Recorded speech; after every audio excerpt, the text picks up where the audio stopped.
Ya, kita tahu bahwa menjadi tua atau bertambahnya usia itu bukanlah suatu pilihan di dalam kehidupan. Tetapi menjadi dewasa tentu adalah sebuah pilihan. Karena kita sering melihat tuh ya orang-orang yang secara umur mungkin seharusnya sudah dewasa. Tapi ternyata cara berpikirnya masih kekanak-kanakan. Sedangkan ada juga anak-anak yang secara usia masih kecil. Tapi cara berpikirnya, sikap hati mereka menunjukkan kedewasaan. Ya, pemirsa sekalian, Anda menyaksikan Good News Program bersama dengan kami, saya Daniel Hendrata dan juga istri saya, Debbie Katarina. Senang sekali bisa berjumpa dengan pemirsa setia dari Good News Program. Ya, pemirsa sekalian, jangan lupa bahwa Good News Program dapat pula Anda saksikan melalui YouTube channel kami. Anda bisa ketik langsung @Anugerah Ministries dan ada begitu banyak episode yang sudah kami upload sehingga Anda tidak selalu perlu menunggu di depan televisi dan ini pasti akan menjadi berkat buat siapapun dan jangan lupa untuk subscribe ya. Ya, hari ini kami akan menampilkan satu narasumber yang luar biasa yang sudah pernah datang ke Good News Program. Betul. Yaitu Pastor Lukas Kusuma dengan tema kedewasaan. Ya, kita tahu bahwa kedewasaan ini adalah sesuatu yang mutlak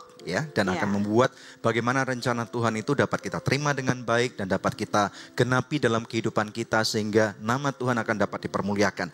Oleh karena itu siapapun Anda pemirsa sekalian, simak satu video yang akan kita tampilkan ini dan jangan lupa episode ini akan menjadi berkat buat siapapun yang menyaksikan. Oleh karena itu langsung saja kita akan tampilkan satu video singkat yang satu ini. Jalan yang Alkitab ajarkan memang terasa sempit, terasa sesak, terasa lama dan tidak ada kepastian. Tapi Anda harus tahu jalan Tuhan ujung-ujungnya adalah kehidupan, kemenangan, pemulihan, serta mujizat Tuhan. Katakan amin. Kedewasaan adalah hal penting yang harus diperhatikan dalam perjalanan hidup kekristenan kita. Kedewasaan sejati akan menentukan cara pandang dan respon kita dalam menghadapi proses kehidupan ini. Bahkan banyak tokoh di Alkitab yang mengalami proses pendewasaan dan sungguh layak untuk kita pelajari. Dalam studio Good News Storehouse telah hadir narasumber yang sudah tidak asing lagi, Pastor Lukas Kusuma, gembala dari Bethany Miracle Center, Philadelphia, New York dan Colorado. Beliau akan sharing bagaimana caranya agar kita memiliki kedewasaan, baik ketika masa sukar maupun ketika kita berada di zona nyaman. Penasaran dengan topik menarik ini? Jangan beranjak kemana-mana. Tetap stay tune hanya di Good News Program. Kami sejak awal kami sudah benar-benar mempertanggungjawabkan dengan sistem keuangan gereja terbuka. Bahkan kami meng-hire public accountant yang sangat profesional di kota kami untuk bisa selalu cek dan juga memberikan pernyataan tentang keuangan kami.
Ya, pemirsa sekalian, Anda menyaksikan Good News Program bersama dengan kami dalam satu topik yang kami percaya ini akan memberkati kehidupan Anda, yaitu kedewasaan. Oleh karena itu langsung saja kita undang salah satu daripada narasumber yang pasti akan menjadi berkat buat Anda, yaitu kita undang Pastor Lukas Kusuma. Shalom Pak Lukas. Shalom, apa kabar? Selamat datang kembali Pak. Wow, Silakan duduk. Ya, sudah lama banget nih ya kita nggak ketemu. Iya. Silakan duduk dalam satu kondisi yang revise, the new News Program, the new Lukas Kusuma. Oh iya betul juga. Oke. Ngomong-ngomong sudah berapa kilo ini turunnya? Total 2 tahun ini sudah 25 kilo. Wow. Oke. Dari 115 kilo. Still counting atau sudah cukup? Masih terus. Wow, goalnya berapa? Goalnya 85. 85, wow. Pak, kalau nggak kekurusan nanti Pak? nggak apa-apa. Kalau kekurusan keriput loh Pak. Nanti kan ada caranya, Oh ada caranya. rahasianya. Jadi nanti bedanya apa sekarang kalau badan lebih ramping, lebih kurus, perasaannya gimana? Bisa cerita dikit Jauh lebih ringan, lebih sehat, of dan course. energik ya. Iya. Oh gitu. Dan kata orang lebih ganteng. Pasti. Tapi Terima kasih, terima kasih. Itu bonusnya ya Pak ya. Bonusnya. kata istrinya apa tapi? Kata istri juga sangat keren katanya. Iya. Bagaimana kabar istri, anak-anak, Baik pelayanan semua, di Philadelphia? kemurahan Tuhan. Iya. Jadi semua berjalan dalam berkat Tuhan dan kita ngalami banyak progres demi progres yang terjadi. Apa aja kalau bisa kita tahu update daripada pelayanan waktu dulu kami terakhir pelayanan ke sana tahun 2014 dan sekarang udah 24 tahun nih pasti ada banyak perubahan. Ya, selain kami banyak membentuk dan mempersiapkan pemimpin-pemimpin yang baru, tapi juga ada gereja cabang yang buka di Colorado. Wow. Dan juga setiap cabang gereja baik yang Philadelphia, New York dan Colorado juga kita terus mempersiapkan next generation. Yes. Dan juga berbagai tantangan yang ada kita melihat Tuhan bekerja dengan dahsyat. Wow. Jadi ada di 3 kota ya, di Philadelphia, di New York City, kemudian dan ada di Colorado. Colorado. Nanti kita akan sedikit banyak berbicara masalah itu. Iya. Nah, ada beberapa update, kita nggak terlalu masuk ke politikalnya nih, tetapi kita tahu bahwa sejak Pastor Lukas ada di sini, dulu presiden yang lama dan sekarang presiden yang baru, Presiden Donald Trump. Ada nggak perbedaan perilaku atau behavior yang dirasakan orang-orang Indonesia yang ada di sana? Secara imigrasi sekarang memang jauh lebih ketat daripada sebelumnya. Tetapi secara ekonomi sejak presiden yang memerintah ini sudah jauh lebih baik. Oh. Jadi justru ekonomi membaik. Oh gitu. Ya, Itu udah fakta itu ya? Fakta. Nggak bisa dipungkiri ya. lagi? Jadi semua bidang-bidang sektor pekerjaan di Amerika sekarang jauh lebih berkembang Oke. dan lebih baik daripada sebelumnya. Oh, kira-kira apa yang mereka lakukan sehingga benar-benar bisa menjadi lebih Yang baik? saya lihat pasti adalah menghentikan perang. Sehingga ekonomi lebih difokuskan. Bisa fokus untuk internal. perbaikan. Betul. Jadi uangnya untuk membangun ekonomi bukan Betul. untuk pergi perang. Karena perang itu kan selalu defisit dan keluarnya setiap satu rudal aja udah berapa itu. Udah berapa ratus ribu dolar itu satu rudal tembakan ya? Ya, Oke. Sementara secara kekristenan kita bersyukur bahwa Presiden Trump ini adalah salah satu jawaban daripada doa anak-anak Tuhan. Dalam hal Dimana- apa tuh Pak Lukas? Di mana secara kekristenan akhirnya Presiden Trump banyak membawa perubahan yang positif.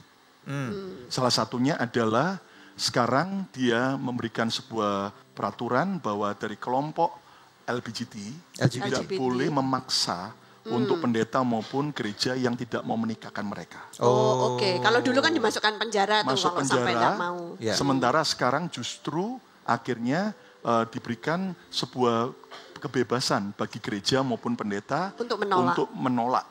jika mereka tidak setuju. Oh, karena yang tempo hari itu memang keterlaluan banget ya. Iya, Jadi mereka dilegalkan malah memaksakan sesuatu hal Iya. kepada orang-orang yang nggak setuju. Ya, Padahal di Amerika sendiri ada freedom of speech, ya, Iya. ada dasar amendment mereka yang hak asasi manusianya justru dilanggar di sana ya. iya. Oke, Dan oke, juga oke. Donald Trump mengeluarkan sebuah peraturan bahwa untuk hamba Tuhan, pendeta maupun gereja atau ministry itu sudah tidak bisa lagi diaudit oleh pajak atau IRS. Oh, really? Ya, Oke. karena memang tadinya itu ada banyak yang sengaja dicari-cari.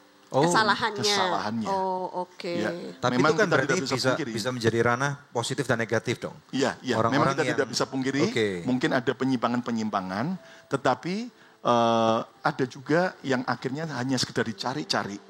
Karena pelayanan tersebut jauh lebih berkembang dan menjadi berkat bagi banyak orang. Berarti Oke. waktunya sekarang pelayanan-pelayanan ataupun gereja-gereja menjadi lebih dewasa nih. Iya. Karena nggak lagi ada guru yang mentelengin atau tukang Iya. pajak IRS yang mentelengin. Iya, iya. Cocok Tapi- banget dengan topik kita hari ini. Iya, iya, Iya. Tapinya apa?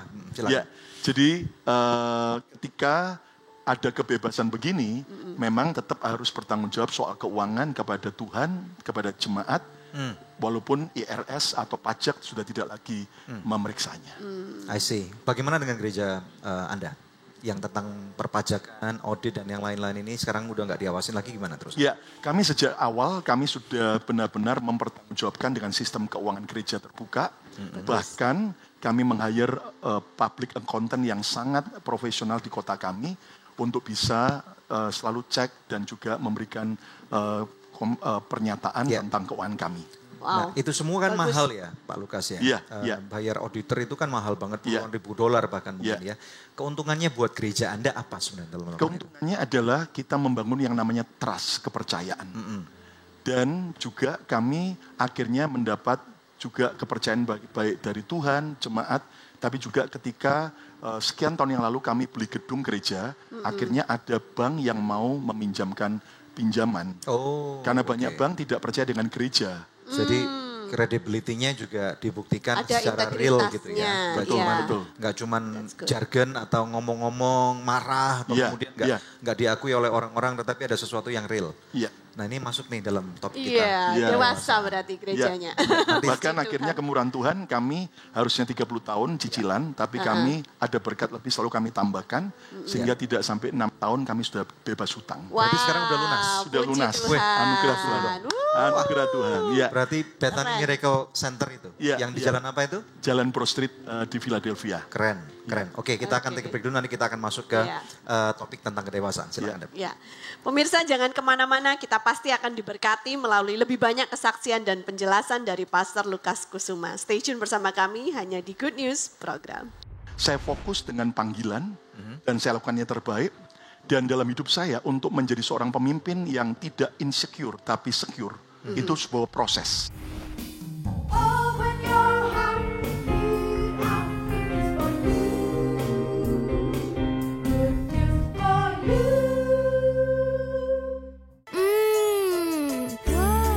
So Good Spicy Wing. So Good Spicy Wing, enak bingit. Mau dong. Feel good, so good. So Good Chicken Nugget, banyak pilihan, berkualitas, lezat, nikmat. Feel good, so good. Hey guys, gue lagi di perguruan bela diri nih. Sambil nontonin mereka, lapar juga ya. Kebetulan nih, ada Sonai Shake Shake baru. Sosis plus bumbu enak. Kita cobain yuk, biar seru. Kita minta tolong shake pakai jurus pamungkas mereka.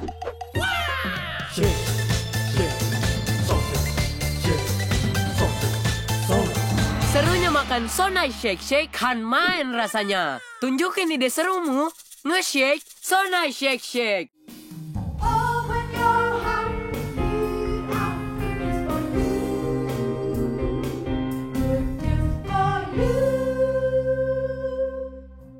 Kedewasaan dalam Good News Program. Kita kembali ke narasumber kita.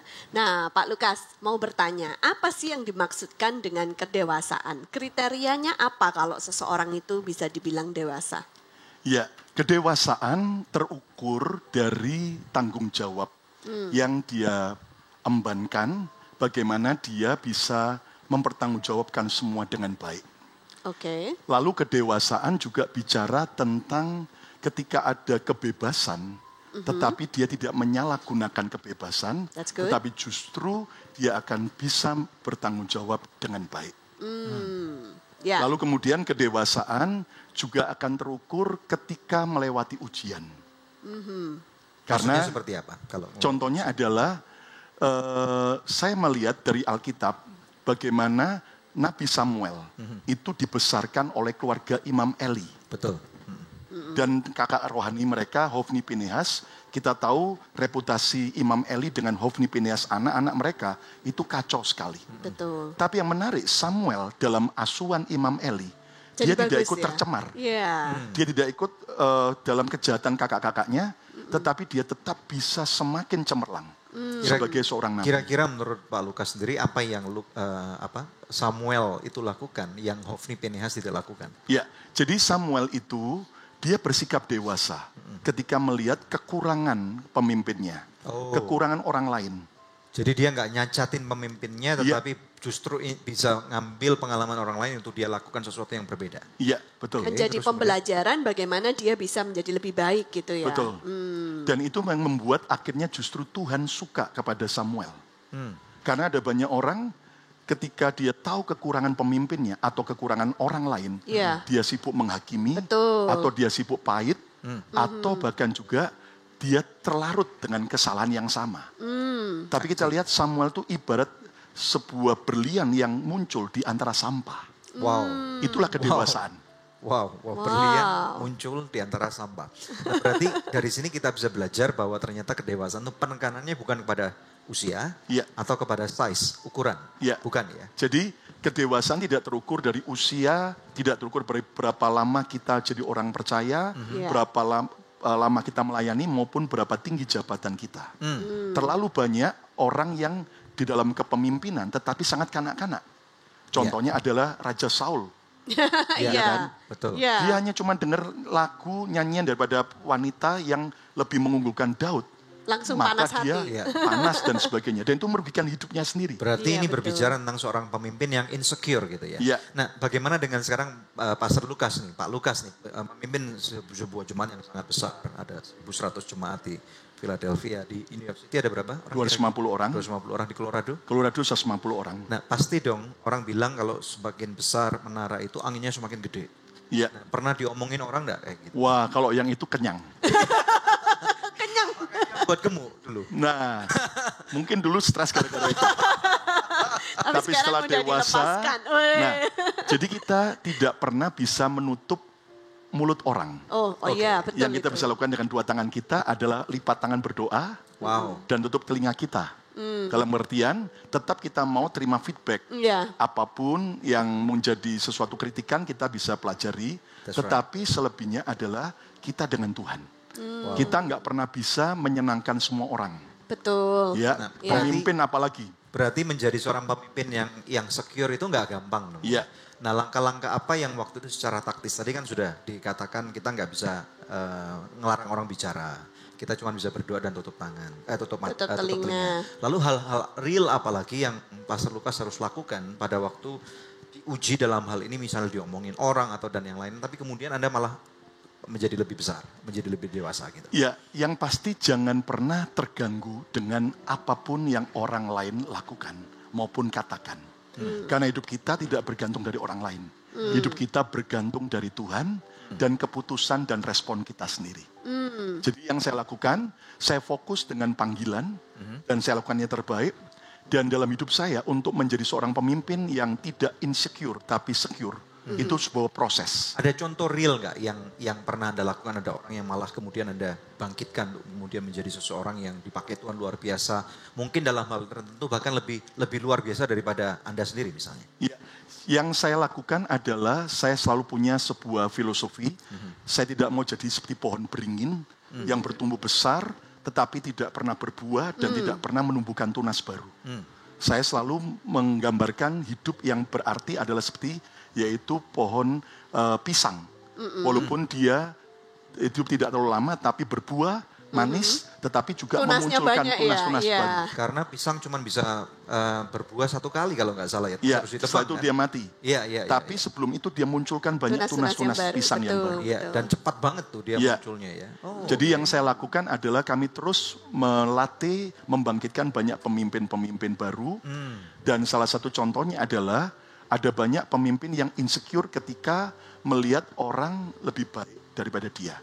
Nah, yang saya lakukan dengan para pemimpin gereja cabang kami, saya memberi mereka kepercayaan dan otoritas.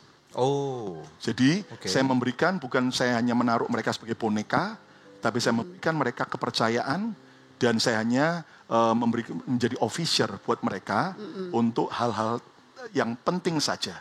Sementara hal-hal lapangan termasuk keuangan lokal, saya tidak mau ikut campur, saya hanya memberikan guidance atau tuntunan apa yang perlu dan apa yang harus diperhatikan. Dan dengan metode ini apakah terbukti efektif, mereka bisa lebih berkembang? Iya.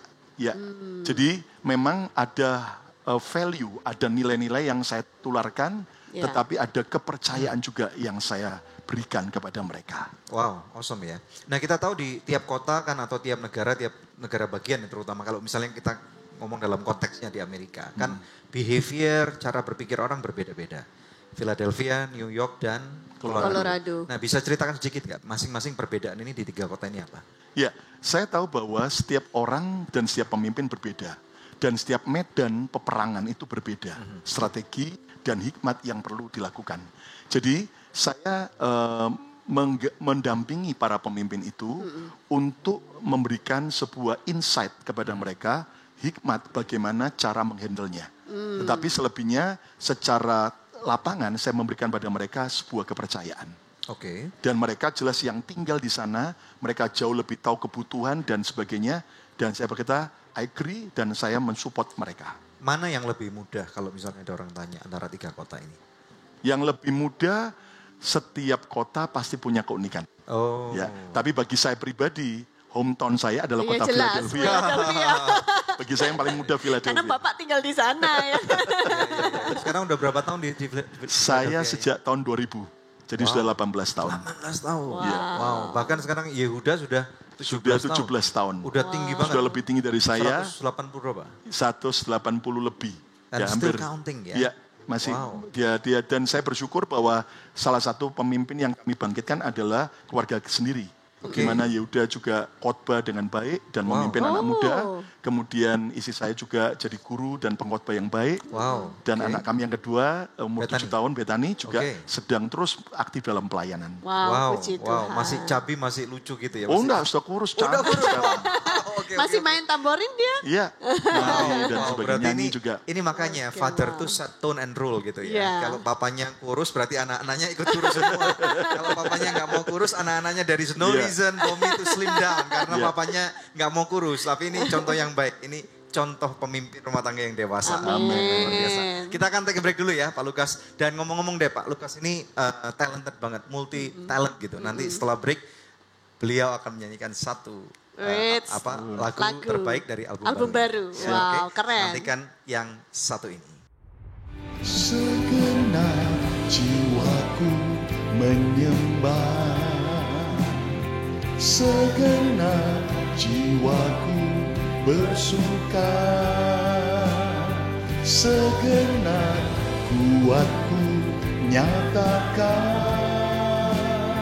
kau besar, kau dahsyat. Segenap jiwaku menyembah, segenap jiwaku bersuka, segenap kuatku nyatakan kau besar, kau dahsyat. Pemirsa, sejak tahun 2005 kita telah bersama-sama di dalam Good News Program. Terima kasih untuk kesetiaan dari pemirsa setia Good News Program, khususnya buat partner dari Anugerah Ministries. Bila ada di antara pemirsa yang belum menjadi partner Anugerah Ministries, izinkan saya mengetuk hati Anda.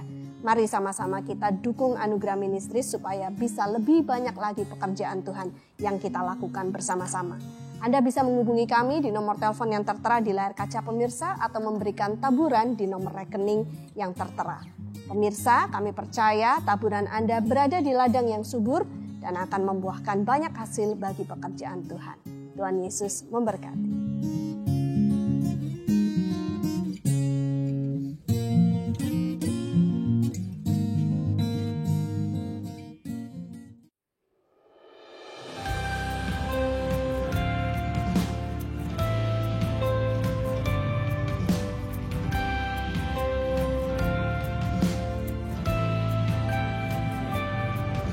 Hidupku milikmu, semuanya darimu. Terimalah sembahku sebagai syukurku. Ku nyanyikan pujian bagi Raja. Ku rayakan kemenangan-Mu Tuhan.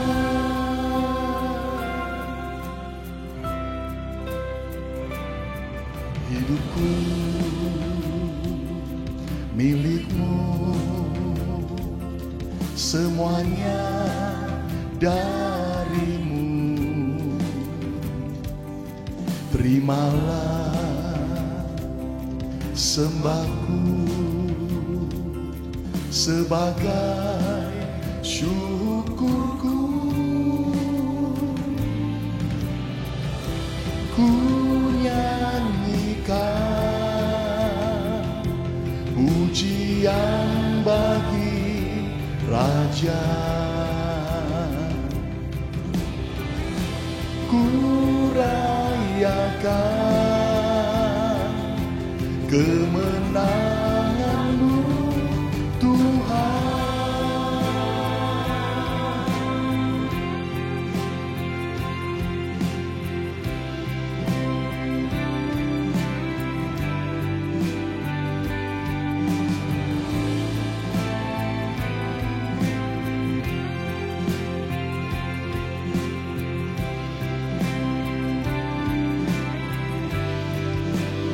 Segenap jiwaku menyembah, segenap jiwaku bersuka, segenap kuatku nyatakan Kau besar, Kau dahsyat. Segenap jiwaku menyembah, segenap jiwaku bersuka, segenap kuatku nyatakan Kau besar, Kau dahsyat. Ku nyanyikan pujian bagi Raja. Ku rayakan kemenangan-Mu Tuhan. Ku nyanyikan pujian bagi Raja. Ku rayakan kemenangan-Mu Tuhan, kemenangan-Mu Tuhan.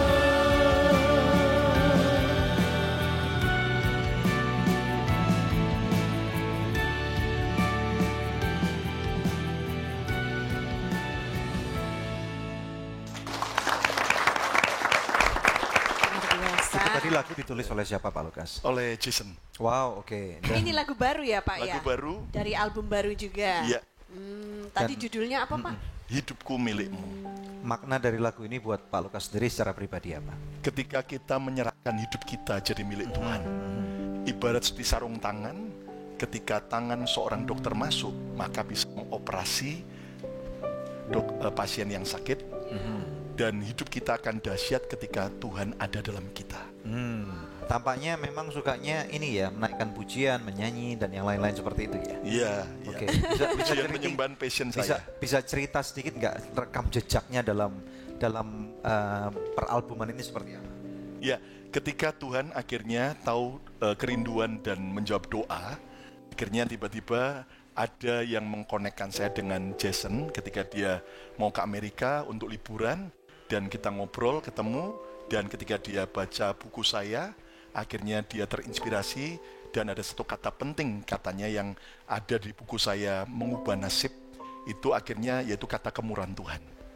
Dan di rumah kami akhirnya kita dapat lagu Kemurahan Tuhan itu yang akhirnya di album pertama Miracle Worship dan jadi berkat di mana-mana. Oh, yang oleh karena kemurahan Tuhan. Iya. Wow. Iya, bagus itu lagunya. Tuhan. Wow. Iya, bagus sekali Itu lagunya. biasa banget memang. Sangat Iya, iya, memberkati. Iya, jadi itu awal mulanya Pak ya. Maka Iya. terciptalah album pertama Bapak. Iya. Lalu sekarang yang album kedua ini kompilasi begitu. Lagu yang album yang kedua juga ada Miracle Worship yang Oh, kedua. Miracle Worship 2. Ya, lagu Oke. andalannya Ku Yakin dan Percaya. Sementara ini yang kompilasi di Inspirational Worship yang keempat. Oh, oke. Nah, ini bagaimana cara merekamnya? Karena kan Bapak di Amerika, sedangkan Jason di Indonesia. Dunia sudah sempit dan kecil sekali. Sudah sesempit daun kelor kan? Jadi apapun sekarang mudah. Itulah kelebihan zaman milenial ini. Jadi direkamnya di Amerika nih, Pak. Rekam, jadi musiknya dari Indonesia, Ya. kemudian kita pakai studio di Amerika, Ya. kemudian mixingnya di Indonesia. Oh gitu. Iya. Oke. Memang sekarang dengan kecanggihan teknologi ini sekarang semua jauh lebih mudah ya. Iya. Iya. Oke, good. Silakan, Dep. Ya. Nah, kalau kita bicara tentang album ini, Pak, apa yang membuat spesial dari album ini yang berbeda dengan album-album sebelumnya? Ya, ini adalah gabungan dari banyak pemuji penyembah, di mana akhirnya benar-benar kita sadar perlu yang namanya sinergi. Betul. Dari kekuatan tiap pemuji, akhirnya kita gabungkan dalam satu album. Oh, oke. Jadi Bahkan juga ada lagu Goyang Mau Mere yang juga lagi dinyanyikan di banyak gereja dengan sukacita, sambil goyang kanan, goyang kiri. oh, Ya, wow. dan itu bagus sekali.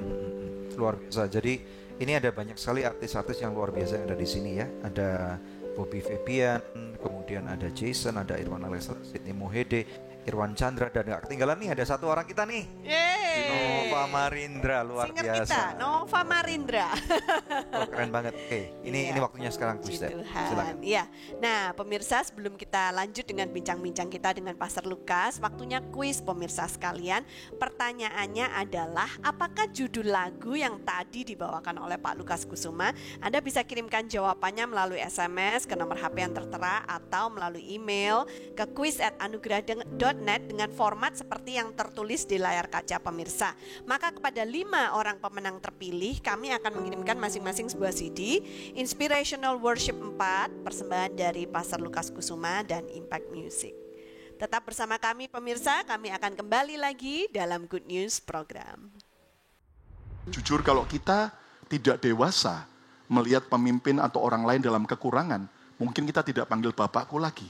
Mungkin manggil yang tidak nice dan sebagainya. Betul. Nah, justru disitulah kedewasaan terbentuk ketika melewati masa sukar.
Masih bersama kami dalam Good News Program. Topik kita hari ini adalah kedewasaan. Nah, pemirsa, kita tahu kalau misalkan diibaratkan seperti gelas gitu ya. Kadang-kadang gelas itu bisa retak ketika suhunya dingin. Tapi gelas juga bisa retak ketika suhunya sangat panas. Jadi artinya apa? Ternyata dalam kedewasaan itu diperlukan di setiap musim. Ada orang yang retak, nggak bisa dewasa ketika melewati masa-masa sukar. Tapi ada juga orang-orang yang ketika mengalami keberhasilan malah retak di sana, nggak dewasa. Jadi mau belajar dari Pak Lukas lebih lagi nih tentang kedewasaan. Nah, di segmen ini kita akan konsentrasi kedewasaan di masa sukar, Pak. Iya. Gimana caranya supaya kita nggak retak di masa yang sukar? Ya, Di Jepang itu ada satu seni kintsugi namanya, di mana pecahan-pecahan periuk itu malah disatukan kembali dengan emas yang hasilnya justru bernilai seni dan sangat indah sekali. Ya, jadi kedewasaan itu akan terukur ketika melewati masa sukar. Di Alkitab contoh yang jelas adalah Daud. Daud itu adalah orang yang dibentuk oleh kesukaran. Justru dia bersikap dewasa sehingga akhirnya Tuhan angkat Daud dengan luar biasa. Betul. Dan kita mengerti bagaimana sikap Daud begitu dewasa terhadap pemimpinnya, yaitu Saul. Padahal Daud itu bukan dapat berita hoax, tapi jelas dia lihat bahwa memang Saul itu sudah tidak diurapi Tuhan. Roh jahat menguasai Saul.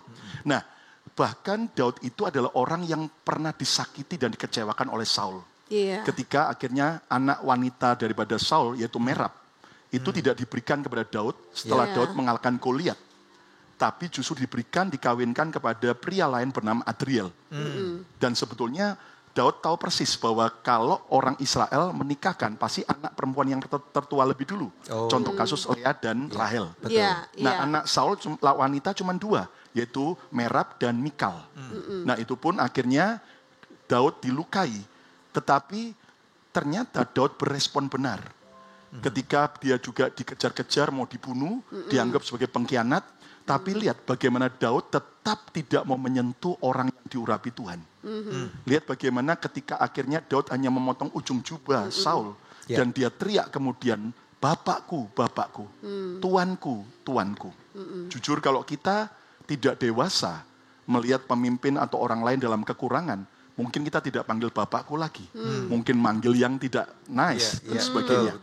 Nah, justru disitulah kedewasaan terbentuk ketika melewati masa sukar.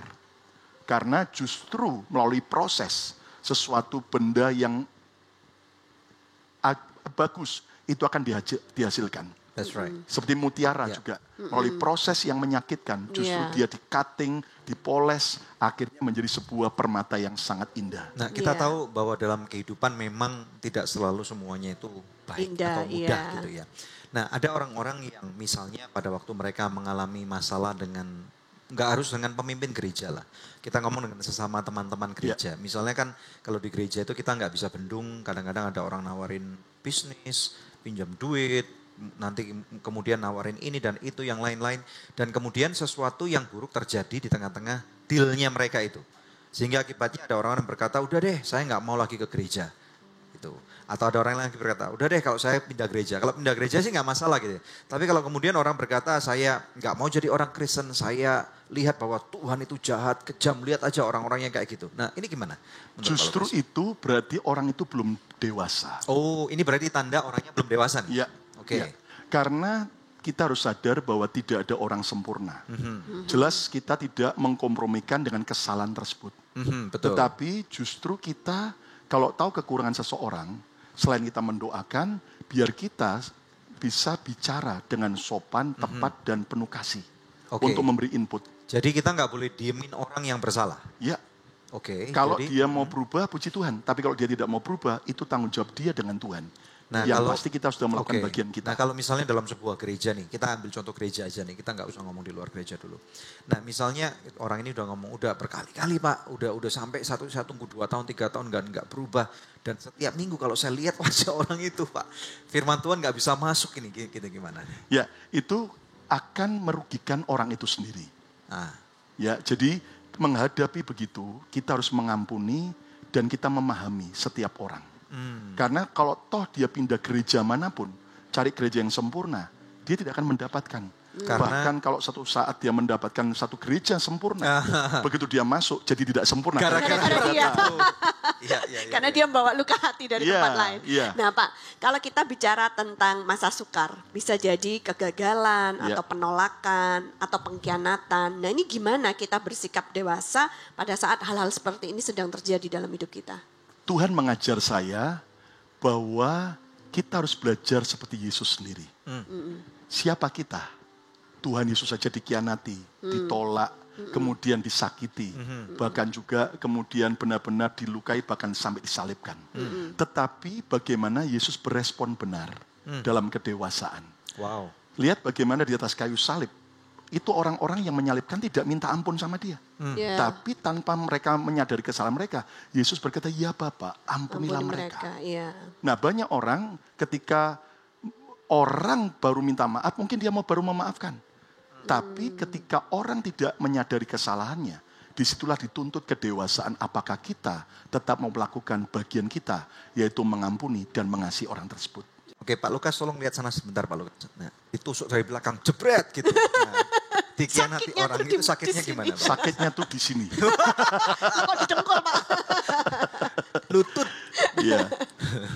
Nah, kalau menghadapi pengkhianatan, itu model seperti apa yang Bapak pernah alami? Tanpa nyebut nama nih misalnya. Iya. Jadi ada pengkhianatan yang harus dilalui. Karena setiap hidup kita ada season-season yang harus Gitu ya Pak. dilalui. Jadi kalau seorang pemimpin belum pernah mengalami pengkhianatan, itu berarti Tunggu saja tanggal main. berarti belum masuk proses dewasa gitu Karena Pak. Yesus saja, siapa Yesus? Siapa Iya, kita? betul. Yesus saja melewati pengkhianatan. Cuma ada orang berkata 12 murid, Yudasnya cuma 1 zaman Yesus. Iya, kalau Tapi sekarang, zaman Pak? sekarang 11-nya Yudas semua. Enggak Pak, soalnya Bapak skalanya 1000. Jadi Ya. Jadi orang-orang yang pernah kita tolong, ya bahkan juga kita bantu keluar dari penjara imigrasi ketika ketangkap. Ada juga anak rohani yang akhirnya saya yang menginjili sampai terima Yesus, sampai baptis, sampai akhirnya kami ajar melayani, menikah dan sebagainya, yang akhirnya satu saat meninggalkan kami. Dan ketika itulah kita bisa berespon bitter or better. Kepahitan atau kita menjadi lebih baik. Nah, justru disitulah titik balik yang saya diajar Tuhan. Ketika saya jujur secara manusia, sakitnya kan di sini. Tiba-tiba Roh Kudus itu menegur saya. Oh, kamu terluka, kamu marah. Ya dong. ya manusiawi. Tuhan, manusiawi. Ya. Tiba-tiba Tuhan ingatkan, lihat seperti aku saja. Aku menolong 10 orang kusta. Yang di Yeriko. 10-10-nya aku sembuhkan. Berapa orang yang kembali mengucap syukur dan berterima kasih?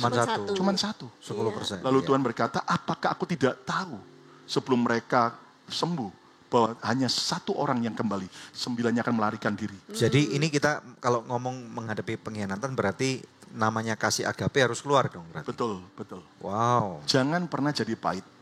Karena ketika kita pahit, justru kita sendiri yang rugi. Nah, saya mau tanya nih, dalam memuridkan jemaat atau pemimpin-pemimpin ya.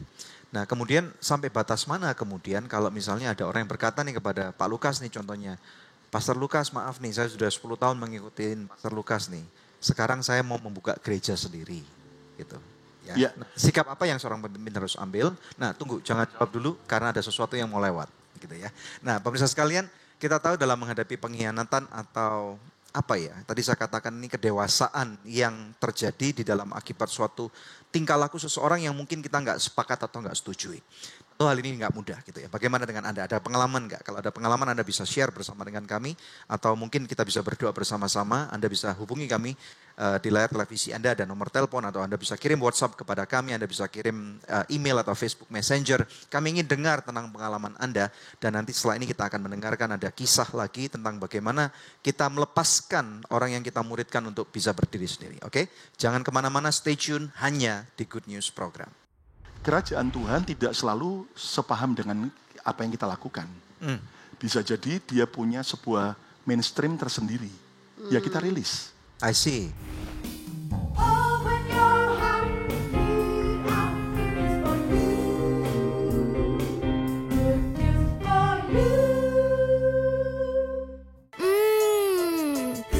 Pasti So Good Spicy Wing. So Good Spicy Wing, enak bingit. Mau dong. Feel good, so good. So Good Chicken Nugget, banyak pilihan, berkualitas, lezat, nikmat. Feel good, so good. Hey guys, gue lagi di perguruan bela diri nih. Sambil nontonin mereka, lapar juga ya. Kebetulan nih, ada Sonai Shake Shake baru. Sosis plus bumbu enak. Kita cobain yuk. Biar seru, kita minta tolong Shake pakai jurus pamungkas mereka.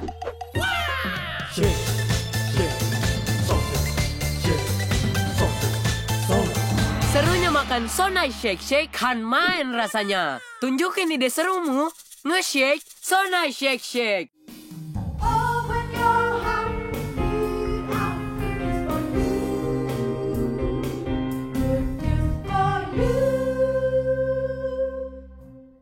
Kedewasaan di Good News Program kembali bersama dengan seorang narasumber yang luar biasa yaitu Pastor Lukas Kusuma.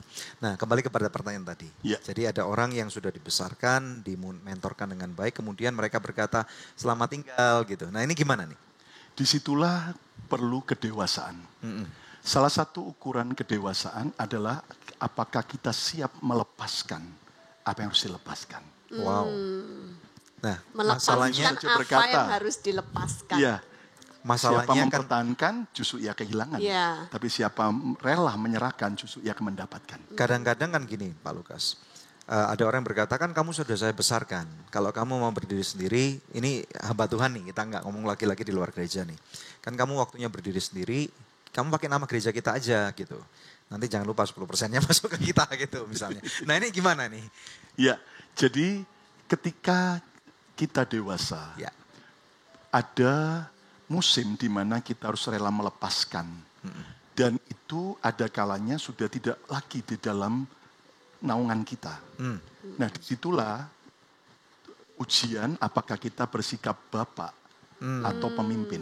Oh. Seorang Oke. bapak ketika anaknya mau menikah dan dia mau pindah ke kota lain ataukah mungkin mau rumah sendiri walaupun di kota yang sama, ya kita rilis. Ya, relakan. Oke. Kebesaran hati seseorang akan teruji dari situ. Pernah ngalami nggak? Oh pernah. Ada berapa gereja yang sekarang dihasilkan yang tidak menggunakan nama BMC? Untuk kalau yang ada di Amerika, Ya. itu ada paling tidak ada 2 atau 3. 2 atau 3? Ya. Oke, dan sekarang mereka bertumbuh juga? Ya bertumbuh juga. Oke. Dan kalau di Indonesia cukup banyak ya ketika Cukup banyak. rekan-rekan yang dulu saya mentor akhirnya sekarang tidak ada kaitan dengan gereja kami, tapi tetap hubungan kami. Relation bisa tetap baik. bagus. Ya, Oh, oke. ya. Nah itu caranya bagaimana Pak Lukas? Mungkin ada banyak hamba-hamba Tuhan di luar sana atau para pemimpin-pemimpin di luar sana yang lagi mengalami krisis ini nih. Ya. Kemudian mereka mengatakan nggak bisa dong kalau misalnya kayak gitu kita putus hubungan gitu. Nah ini supaya kita tahu tadi dikatakan bahwa waktunya untuk kalau kita dewasa dalam melepaskan. Tetapi kadang-kadang susah untuk diterima dalam hati gitu loh. Nah ini proses apa yang sehingga orang Jawa bilang legowonya Anda itu dalam dongnya itu apa gitu loh? Kita harus punya yang namanya kingdom mindset. Alright. Bahwa yang kita bangun bukan kerajaan kita sendiri, Iya. Oke. tapi kerajaan Tuhan. Amin. Ya. Nah, kerajaan Tuhan tidak selalu sepaham dengan apa yang kita lakukan. Bisa jadi dia punya sebuah mainstream tersendiri. Ya kita rilis. I see. Walaupun visinya udah nggak bisa sama lagi, namanya nggak bisa sama, warnanya nggak ada yang sama. Ya. Tapi Sama kita seperti tahu, Abraham dengan Lot ya. yes, betul. Abraham adalah orang yang dewasa. Iya. Justru dia merilis Lot ketika daripada terus ribut berantem. Oke. Nah daripada kita terus mempertahankan orang itu nggak happy bersama kita, tapi kita juga terganggu dengan orang itu, ya kita rilis. Jadi kalau nggak ada Oke. masalah terus gitu ya. Iya, Jadi lebih iya. baik kalau memang sudah waktunya dan orang itu memang kita berdoa, memang tuh ini yang Tuhan inginkan untuk orang itu kita bless mereka. Juga. Iya, iya. Oke. Dan itu menunjukkan kedewasaan kita. Memang seolah-olah mungkin dianggap kejam ketika kita berkata, udah lebih baik kamu jalan sendiri. Kamu ke kanan, saya ke kiri. Misalnya begitu. Iya. Tapi justru itu adalah ukuran kedewasaan. Karena banyak pemimpin yang ternyata maaf kata semua harus dipegang sendiri. Dan akhirnya ujung-ujungnya capek sendiri. Dan mati muda pasti. Jadi ini cara ampuh untuk mencegah mati dini. Sekarang masuk ke yang berikutnya. Zona Pak. nyaman. Kalau dalam kesuksesan, zona nyaman gitu kan. Bagaimana caranya seseorang juga bisa menjadi dewasa? Nah, ketika kita di masa sukar sudah berhasil dewasa, jangan pernah lupakan waktu di zona nyaman, di masa kelimpahan, masa keberhasilan. Nah dulu waktu merintis sendiri di BMC itu berapa orang? Waktu di awal Tahun 20 orang, 20 orang. sampai hari ini Tuhan beri perkembangan yang ajaib. Nah, ketika kita melewati masa sukses, masa berkat, blessing, ingat bahwa kata berkat itu sama dengan kata kemuliaan atau kabut. Itu artinya adalah sebuah beban yang berat. Wow. Nah, sesuatu beban seperti meja ini, jika strukturnya atau kakinya tidak kuat, Ya. pasti akan rubuh. Betul. Nah, Ya. jadi ketika kita menghadapi masa sukar, kita mungkin terbangun kekuatannya. Tapi pada waktu kita menghadapi masa enak, masa berhasil, maka jangan lupa kita harus terus memperkuat, yaitu fondasi iman kita. Caranya bagaimana? Salah satu cara adalah kita harus mengenali siapa kita. Kekuatan kita apa, tapi juga kelemahan kita apa. Termasuk iniquity. Iniquity itu adalah kelemahan warisan nenek moyang kita. Ini contoh adalah sesuai dengan Alkitab bahwa itu yang namanya kutuk, itu akan turun ke generasi kedua, ketiga, keempat. Nah, kita harus sadar, misalnya orang tua kita atau generasi kita atau masa lalu kita sendiri pernah terikat dalam perzinahan. Maka sejak kita bertobat dan di zona nyaman, kita harus ekstra waspada dengan yang namanya lawan jenis. Dengan yang namanya godaan supaya soal tidak seks. jatuh lagi di masa lalu yang sama. Betul. Karena pada waktu mencapai satu level tertentu, uang sudah nggak lagi jadi masalah, kesukaran kehidupan juga sudah nggak lagi masalah. Dan sekarang ada istilahnya, kalau kita nggak berhati-hati, mungkin orang berkata ini waktunya sekarang saya mendapatkan apa yang dulu saya nggak bisa gitu. Dan kemudian jadi liar gitu. Apakah seperti itu? Disitulah ukuran kedewasaan. Sekarang dulu istilah kasarnya, mau makan apa ya? Sekarang siapa yang kita makan ya? Tapi itulah kedewasaan. Tidak menggunakan berkat, fasilitas, dan juga kelimpahan secara salah. Wow.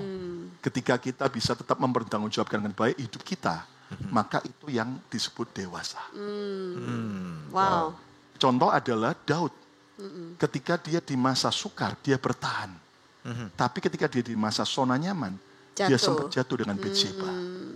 Jadi waktu itu Daud pun ternyata gagal menjadi dewasa di dalam kesuksesan dia ya. Ya, tapi yang ajaib Daud belajar dengan cepat. Bertobat, bagaimana dia bertobat dan dia menjaga hidupnya.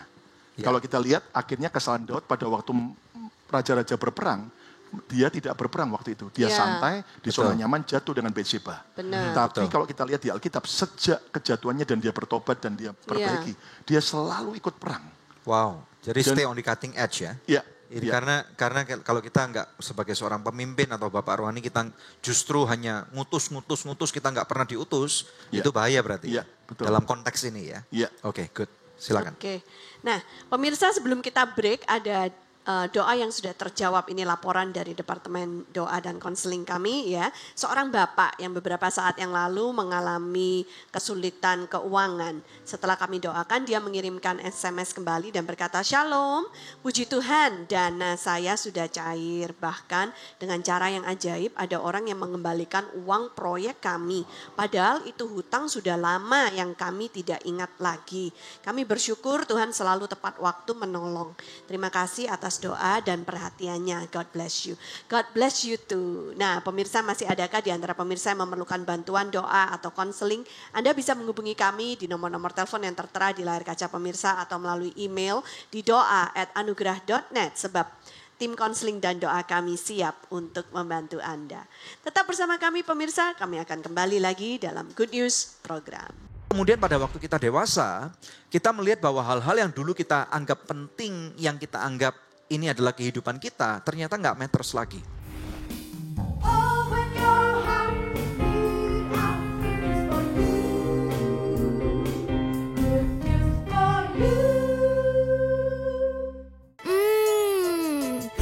Pasti So Good Spicy Wing. So Good Spicy Wing, enak bingit. Mau dong. Feel good, so good. So Good Chicken Nugget, banyak pilihan, berkualitas, lezat, nikmat. Feel good, so good. Hey guys, gue lagi di perguruan bela diri nih. Sambil nontonin mereka, lapar juga ya. Kebetulan nih, ada Sonai Shake Shake baru. Sosis plus bumbu enak. Kita cobain yuk. Biar seru, kita minta tolong shake pakai jurus pamungkas mereka.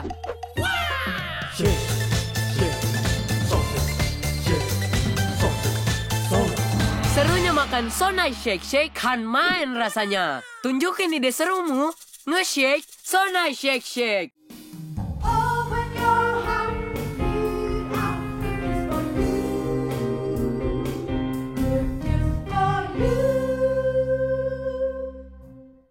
kita tiba di segmen terakhir dari Good News Program hari ini, kedewasaan bersama dengan Pastor Lukas Kusuma. Nah, Pak Lukas sebagai penutup nih, bisakah memberikan pesan gitu ya buat pemirsa di rumah, khususnya dalam memasuki tahun baru 2019, apa Pak yang perlu kami persiapkan?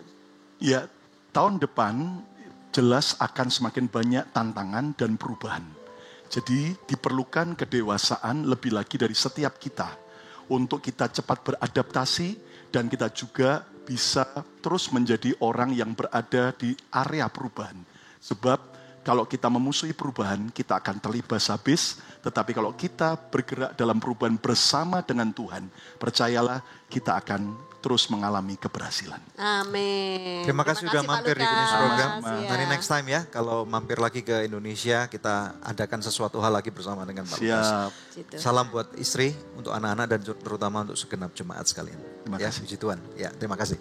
Oke, pemirsa sekalian, kita tahu bahwa kedewasaan ini adalah sesuatu, saya bisa katakan adalah suatu life learning gitu ya. Jadi sepanjang kehidupan kita tentunya sekali lagi kedewasaan ini bukan tentang usia, kedewasaan bukan tentang size atau ukuran, kedewasaan bukan tentang berapa lama kita menjalani suatu bisnis atau suatu pelayanan itu, tetapi kedewasaan ini kita akan diuji dalam setiap fase di dalam kehidupan kita. Jadi sepanjang kita masih ada di dunia ini, yang namanya kedewasaan ini akan menjadi selalu ujian kita. Sama seperti firman Tuhan yang akan kita baca bersama-sama ini. Kita lihat bersama-sama dalam 1 Korintus pasal yang ke-13 ayat yang ke-10 sampai dengan kita melihat sampai dengan ayat yang ke-12. Di sini firman Tuhan berkata, tetapi jika yang sempurna tiba, maka yang tidak sempurna itu akan lenyap. Ayat 11, ketika aku kanak-kanak, aku berkata-kata seperti kanak-kanak. Aku merasa seperti kanak-kanak, aku berpikir seperti kanak-kanak. Sekarang sesudah aku menjadi dewasa, aku meninggalkan sifat kanak-kanak itu, ayat 12. Karena sekarang kita melihat dalam suatu cermin, suatu gambaran yang samar-samar. Tetapi nanti kita akan melihat muka dengan muka. Sekarang aku hanya mengenal dengan tidak sempurna. Tetapi nanti aku akan mengenal dengan sempurna sama aku sendiri dikenal. Jadi kesempurnaan yang firman Tuhan maksud ini bukan diri kita. Kesempurnaan yang Tuhan maksud bukan keuangan atau bukan pelayanan kita. Tetapi kesempurnaan yang dimaksudkan oleh Rasul Paulus di sini adalah pengenalan kita akan Tuhan Yesus Kristus. Nah, pemirsa sekalian, tahukah Anda bahwa kadang-kadang pada waktu kita merasa bahwa saya sudah dewasa kok. Saya sudah mengerti, saya sudah tahu dengan pengalaman, dengan semua hal pewahyuan bahkan yang Tuhan berikan kepada kita. Nah, namun tahukah Anda pemirsa sekalian, tidak ada sesuatu manusia satupun di dunia ini yang sempurna. Kita saling memerlukan. Kita adalah makhluk sosial. Jadi kita mesti ngerti nih pemirsa sekalian. The nature pada waktu Tuhan menciptakan manusia bahwa kita ini interconnected. Kita saling memerlukan, saling membutuhkan. Nah, kalau Anda lihat di storehouse ini dindingnya terbuat daripada batu bata. Ya. Jadi ada batu bata ini tidak ada satupun kalau dilihat secara mikron ukurannya sama. Nah, tetapi kita tahu bahwa justru pada waktu ukurannya nggak sama, seperti orang main jigsaw puzzle, maka Anda memerlukan orang lain dan kadang-kadang untuk menemukan pasangan yang klop itu tidak mudah. Nah, kedewasaan juga saya lihat dapat diuji juga dengan cara seperti itu. Makanya Paulus memberikan satu gambaran bahwa ada seorang anak kecil nih. Pada waktu kita kecil kita bertingkah laku seperti anak-anak. Apa yang matters buat kehidupan kita yaitu permainan kita, terus kemudian kalau anak kecil misalnya suka main game dan kemudian hal-hal yang berarti banget buat kehidupan mereka, kalau itu diambil dari mereka akan marah. Mereka akan loudspeakernya akan keluar, gitu teriak gitu ya. Nah, mereka akan bereaksi dengan cara yang sangat sangat negatif banget demi membuktikan bahwa itu milik saya dan saya mau itu lagi.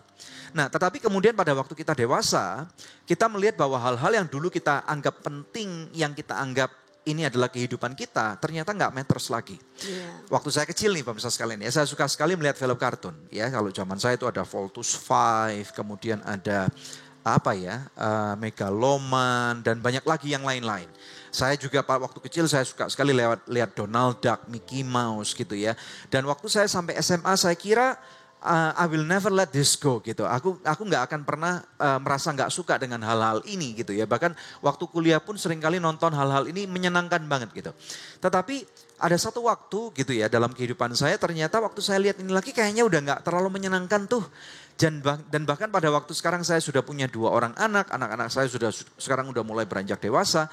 Kayaknya nonton itu bukan untuk diri saya lagi, tapi nonton itu adalah untuk mengenalkan itu adalah untuk permainan anak-anak saya.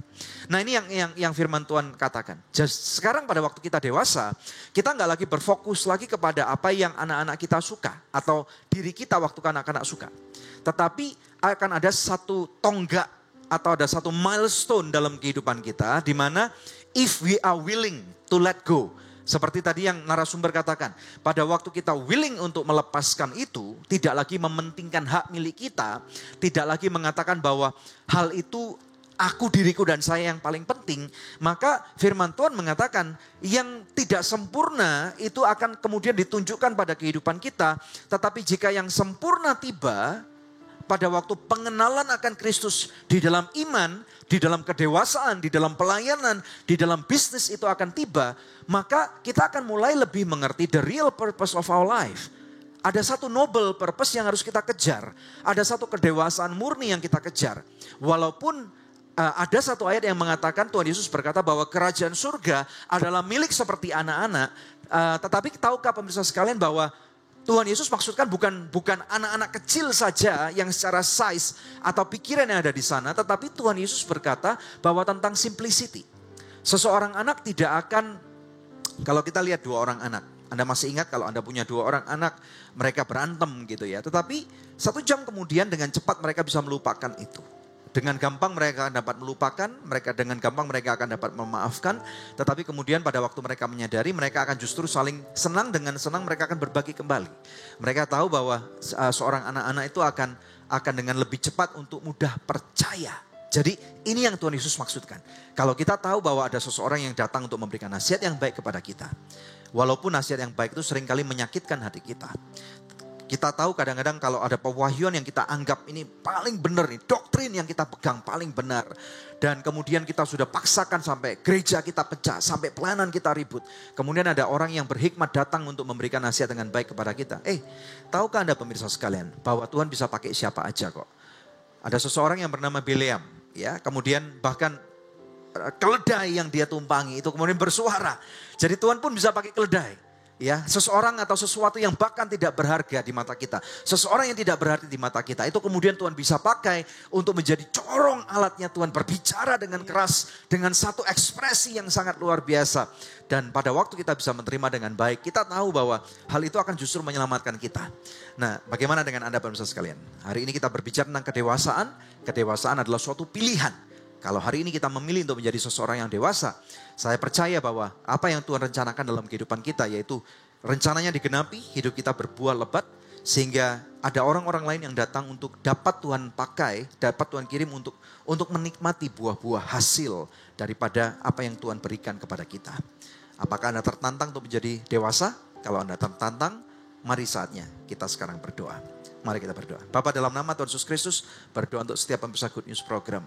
Kami mau berbuah. Kami mau menjadi orang-orang yang dewasa. Kami tahu Tuhan ada beberapa hal yang harus kita lepaskan pada saat ini. Mari pemirsa sekalian, sangkali dirimu, pikul salibmu. Ini adalah pilihan. Tuhan Yesus menyertaimu. Dia berjanji bahwa sekali-kali aku tidak akan meninggalkanmu. Sekali-sekali aku tidak akan mengorbankanmu. Aku membela engkau. Orang yang memilih untuk menjadi dewasa, orang itu akan hidup di dalam pembelaan dan favornya Tuhan. Oleh karena itu aku melepaskan favor Tuhan di dalam nama Tuhan Yesus Kristus. Siapapun engkau, masalah apapun yang menderamu, mungkin masalah pengkhianatan, masalah zona nyaman atau apapun juga, terima pemirsa sekalian. Aku memberkati hidup saudara dari tempat ini di Good News Program. Kami percaya ada kabar baik yang akan ada dengungkan karena kebaikan Tuhan tidak dapat dibatasi oleh perbuatan orang lain yang tidak menyenangkan terhadap kehidupan Anda. Namun Tuhan membela hidupmu. Terima sekarang. I bless you and I release you in the name of Jesus. Terima saat ini. Perkenanan Tuhan di dalam nama Bapa, melalui Tuhan Yesus Kristus dan Roh Kudusnya menyertai Anda mulai hari ini sampai selama-lamanya. Yang diberkati bersama dengan saya katakan amin. Haleluya. Ya, puji Tuhan pemirsa, satu episode telah kita lewati bersama. Terima kasih untuk kebersamaan kita. Kami percaya episode ini kita semua belajar bagaimana menjadi pribadi-pribadi yang lebih dewasa. Betul. Tiba saatnya untuk kami pamit undur dari hadapan pemirsa untuk berjumpa kembali di pekan yang akan datang, hari, jam, dan stasiun televisi yang sama. Betul. Saya Debbie Katarina bersama dengan suami saya Daniel Hendrata, dan jangan lupa setiap Kamis malam akan ada Facebook Live dari Storehouse jam 7 malam waktu Indonesia bagian Barat, dan hal itu akan pasti menjadi berkat buat Anda. Tuhan Yesus Tuhan Yesus memberkati. memberkati.